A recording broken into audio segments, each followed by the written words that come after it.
Hi everybody, it's Devin Howard. I wanted to pop on here again with some more money saving tricks for you. So this time I'm going to be talking about how to live the life you want but still save money. I feel like a lot of people right now are trying to balance how to spend their finances. We want to take trips, we want to buy nice things, but we also want to save money and have that nest egg to fall back on if we ever need it. So I'm going to tell you some little ways that you can save money, that you can reduce your spending, but still be able to live a comfortable, happy life.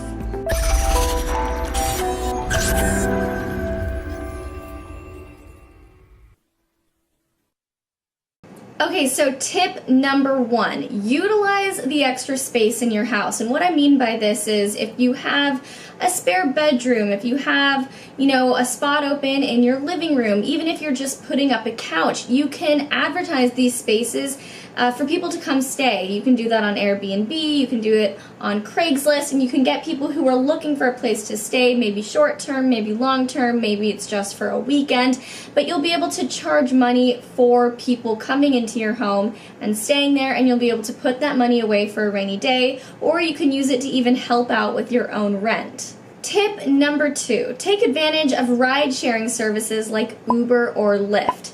So if you're heading to work and you work about 15 miles away, why not pick up somebody on the way who's heading in that same direction, get some money out of it, and then reduce how much you're spending on gas transporting yourself from home to work or wherever you're going. You just need to make sure that your insurance coverage will allow this and cover you if anything should happen. Tip number three, reduce your electricity bill. So what I mean by this is turning out the lights when you leave the house, turning off the AC when you're not home, unplugging things like toasters, blenders, blow dryers, lamps, things that you don't need to be plugged in when you're not there. You'll be surprised how much you can save just by doing these little tips and tricks here and there. Another thing that you can do is also start using some more eco-friendly appliances. That way you're reducing electricity overall, and then you can still unplug them when you're not home and save money that way too. Tip number five, use apps to help you save money. Chrome extension Butterfly sends you a notification that will let you know about different offers provided by your favorite stores. So when you check out online, the site will apply the discounts automatically.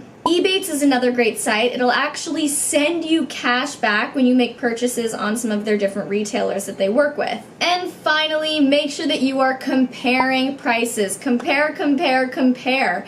Some places will have a blow dryer for $25, others will have it for $18, and that right there is huge savings. So always compare prices. Tip number six, make your money work for you. So interest rates may not be as high as they were in the past, but when you deposit your money into a bank, there are still some opportunities for you to allow that interest to grow, which will pretty much give you extra padding on your bank account without you even trying. Tip number seven, pay attention to your phone contracts.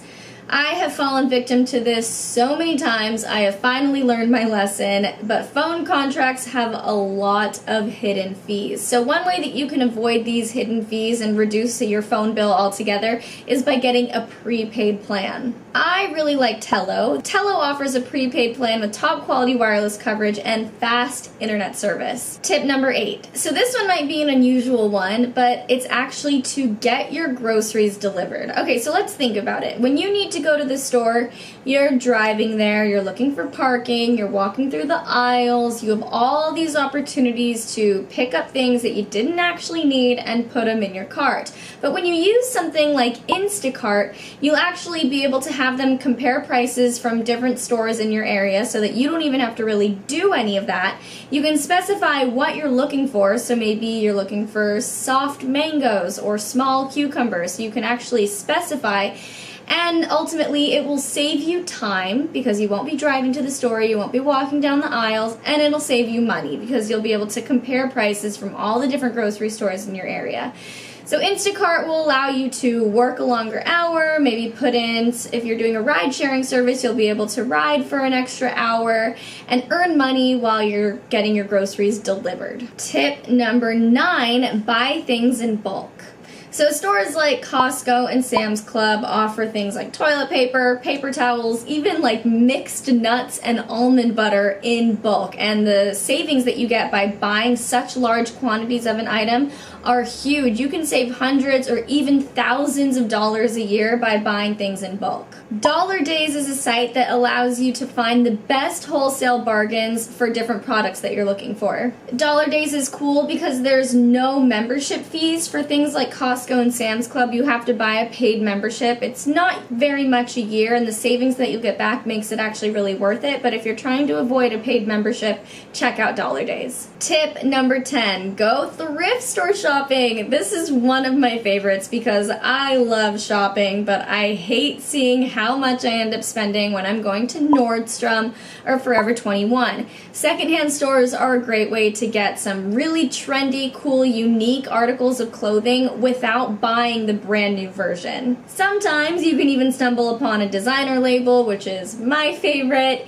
It's definitely worth checking out your local thrift store because you'll find some things that no one else will have. It's going to be a unique, one-of-a-kind item, and that's so cool. Tip number 11, reuse other people's furniture. So we all at some point will need to furnish our apartment or our house, and we can buy new things and spend so much money getting a brand new couch, or we can check out Craigslist, Facebook Marketplace, or yard sales or garage sales to find just as high quality items for much less because it's technically secondhand. This is a great way to save money. Furniture is really pricey, but if you're buying something used, you're going to be getting that discount on top of it because it's not brand new. Tip number 12, declutter, sort, and sell your old things. I'm sure that you can go through your closet, your drawers, and find so much stuff that you haven't touched in a year, but you don't really know what to do with it. So what you can do is go onto a website like Declutter and actually sell some things like CDs or maybe some old clothing or maybe some books. You can sell anything that you want and earn some extra money for it. Plus, you'll be able to have a clear head by not having such a cluttered bedroom or a cluttered apartment. And my final tip, tip number 13, show some love to the things that you already own. And what I mean by that is investing in a couch cleaning service so that your couch looks brand new. If you rip an article of clothing that you really love, go and invest in getting it tailored and fixed so that you can extend the life out of that specific piece of clothing.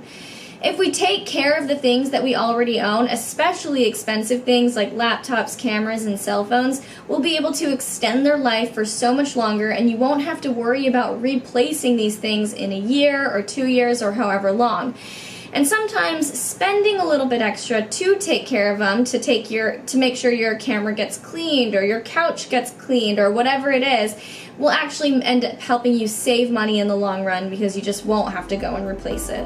Alright everybody, so those are my tips on how to save money like a cheapskate. You know, I am definitely a cheapskate. I like to be able to splurge and have the things that I really love, but at the end of the day, saving money is super important to me. So I hope that you found these tips helpful, and make sure you check out savemoneytricks.net for more information just like this. Go ahead and subscribe to this channel, and I'll see you next time with more tips on how to keep your bank account full and happy.